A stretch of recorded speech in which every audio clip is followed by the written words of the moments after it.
Howdy sound techs, how you guys doing today? It's a beautiful morning. Get some rain coming, so we're going to record some sounds today. I'm just going to set up some gear really quick here. I'm going to explain some signal chain and what that means. So basically what signal chain is basically the flow of the sound source through your equipment. So we start at the mic, right? Then we go from the mic through our XLR cable, which you got here. We start the mic and we go through the XLR cable, and then we go to either a mixer or a recorder, depending on what you're using, depending on what your gear is, or even say straight even to camera, if that's what you do. And then from there, say we're going to take the long route and say we're going to go through a mixer. We're going to go through the mixer first, where we'll actually, if you're doing this on a cheap route, where you'll amplify it using your preamp in the mixer, and then you'll go from the mixer into your recorder. And the reason you do that is some recorders don't actually have good faders in order to control level, so you run it through a mixer first.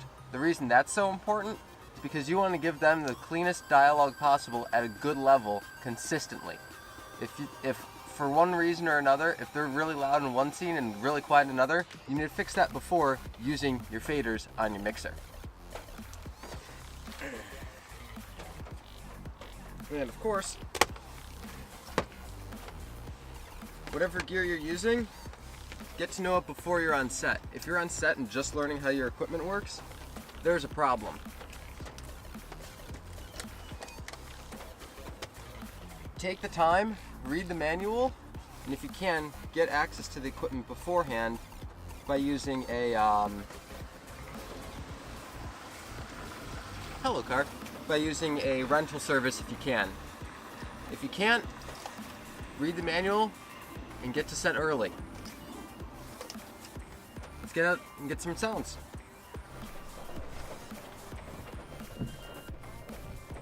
Alright guys, so we just got the gear finished setting up and it's starting to rain now, so this is exactly the types of sounds that we're looking for today.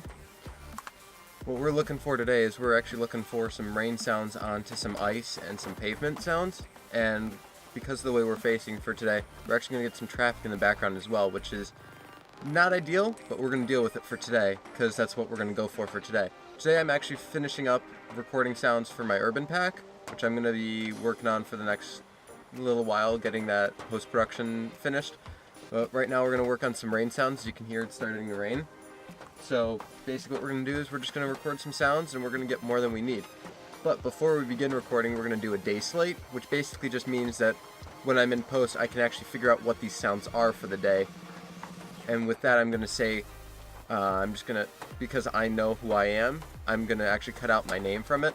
But I'm just going to say the date and the approximate time, as well as what our goal is for the day for sound wise. So for today it's going to be Urban Pack, so we're going to be recording urban sounds, and then we're also going to put in about 10 to 15 or more, between 10 and 30 seconds of negative 18 or negative 20 decibels of tone, so that way in post we can get that level right there. So we're going to start with that recording, and then we're going to go from there. So we're going to go ahead and do that recording right now. Alright, so we just started recording. And alright, 23rd. Today is February 23rd. We are recording urban sounds today. Stand by for negative 18 decibel tone.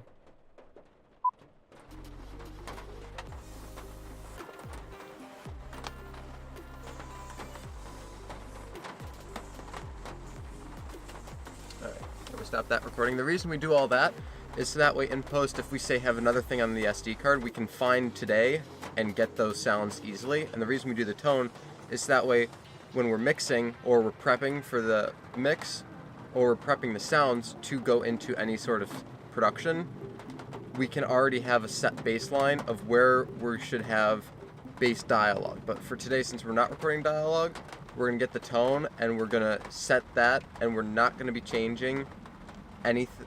Once we get the tone, we don't want to be changing our settings throughout the day anymore, because we have the tone and that is the set point of where we should be. you don't, if you're using a mixer recorder combo, so if you have a mixer then going to your recorder, never touch the recorder settings once you send tone, because you only want to be fading. You only want to be mixing. So let's get recording some sounds.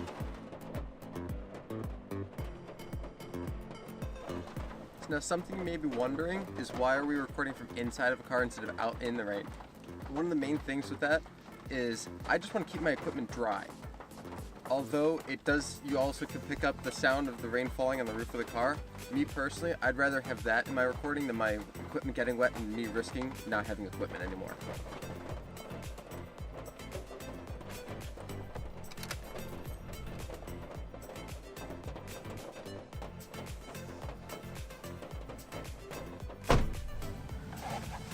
Alright, so we're at a new location now. I'm gonna get some more sounds. I came to more of a secluded spot. Try to get some birds and maybe some other animals and noises. So let's see what we get.